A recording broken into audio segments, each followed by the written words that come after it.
Hey y'all, welcome back to my channel, or welcome if you're new. My name is Eboni Harris and I'm a relationship therapist based in Houston, Texas. Today is an Ask a Therapist. It's not a live one. I am recording this because of the topic. I am talking about how to get people attracted to you. This is not a topic I ever thought I would be discussing on my channel, but someone asked a question based on me talking about emotional attraction and should you date people you're not attracted to, all of that. So of course that brought in the question, how do I get women to be attracted to me? This question was asked quite a while ago, but I was very hesitant to answer it because one, there is no magic answer that's like, if you do these 10 things, everyone will be attracted to you, right? Women will be attracted to you. But I do understand that there are some things that we can control, and there are some ways that we can show up that can enhance the likelihood of someone being attracted to you. But before I jump into these tips, I want you to understand that physical attraction is not everything. A big part of people finding you attractive can start with your belief system. If you believe you are unattracted, and if you believe no one will ever be attracted to you, then none of this will work. You might as well just stop the video now, and I'm perfectly okay with that. Trust me, I am. But if you understand that a lot of times our own mindset, our own beliefs about ourselves, it dictates how people interact with us, then this could be extremely helpful for you. You have to shift your beliefs because that will stop you before you even start. The first thing is you have to shift your mindset around attraction. Everyone will not be attracted to you, and that is okay. Oftentimes, the reason why we struggle is that the people that we are physically attracted to sometimes doesn't match who's attracted to us, right? And of course, you want to be able to date someone who's attracted to you. But just because you lose 100 pounds or gain 50 pounds, just because you tan your skin or get work done or whatever the case may be, just because you do that does not mean that everyone that you are attracted to will find you attractive, right? And the goal should be to find a mutual attraction. Find someone that you are attracted to. Really, sometimes we have to understand what is our attraction based on, and want someone that is also attracted to us. We want a mutual attraction. But sometimes we have this belief that once I've done all this work, then why don't you like me? You should like me. You should be attracted to me.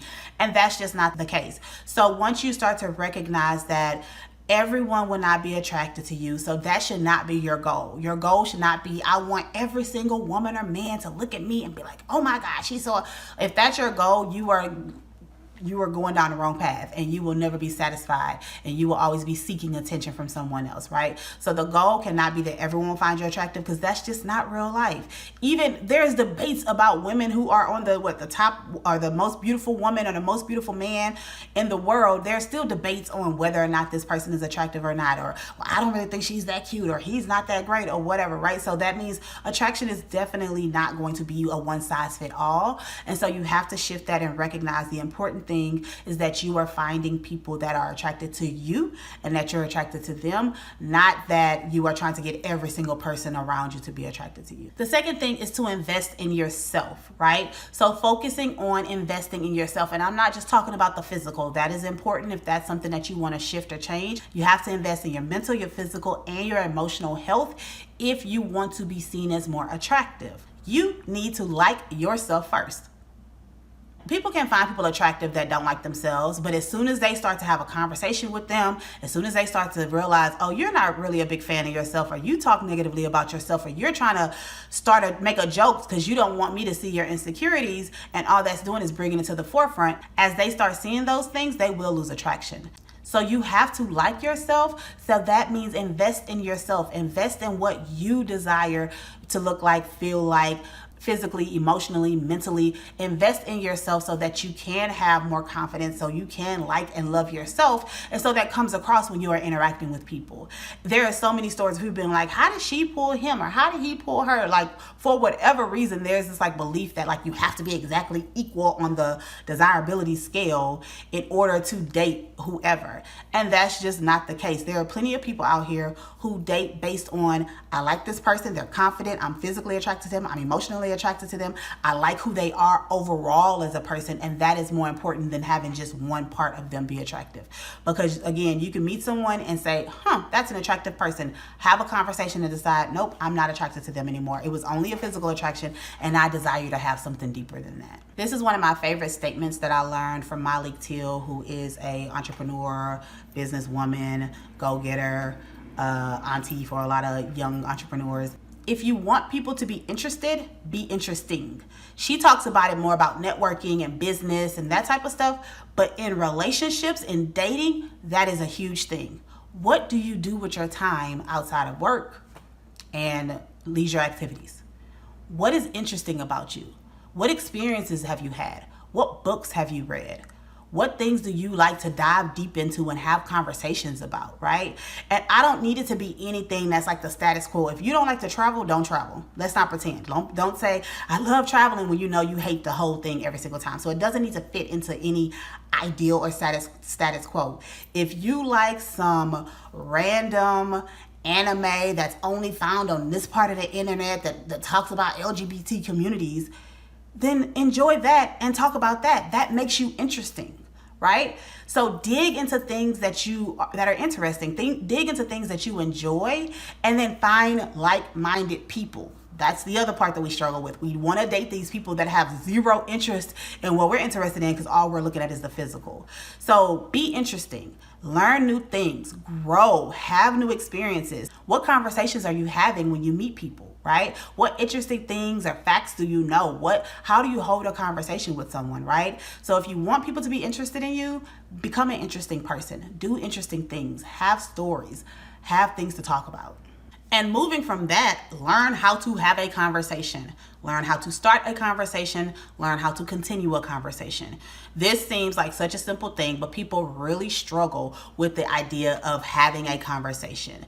People don't know what to say to engage someone. Someone might say something a little clever. You don't know how to retort or come back. There are a lot of different ways you can learn these skills. One is therapy. That's a great way, right? But you can take an improv class.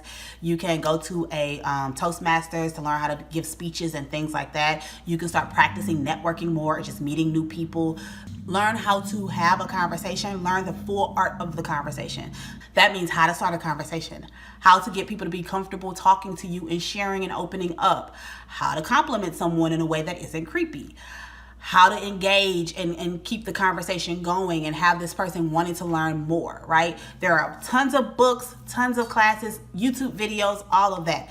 Learn the art of conversation and communication, because that is a huge part when we're talking about attracting other people. Because how do you know you don't attract other people if you don't talk to them, right? So all we're basing it off of is physically women don't walk up to me or men don't approach me. Okay, that may be one thing, but when you're having conversations, do you know how to engage someone? Do you know how to start talking to someone, right? And sometimes we have to acknowledge a big part of communication isn't even the words you say. It's the way you present yourself. It's the way you talk to people. It's eye contact. It's the tone of voice, things like that, right? And so if you're going into places and someone has a conversation and you're keeping your head down and you're not giving eye contact, it's going to be hard for them to want to continue the conversation. And the last thing is to lower your expectations. And I'm not trying to be controversial, I promise. I don't mean like just take what you can get. That's not what I'm saying. But really tapping into what are your expectations when it comes to the people that you're attracted to or the people that you show interest in or the people that you even are willing to have a conversation with. This does not mean you have to lower your expectations when it comes to the type of person you want to date.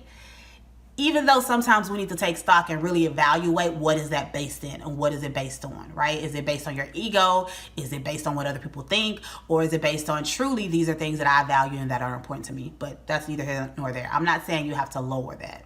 I'm saying you may need to lower your expectations of every interaction.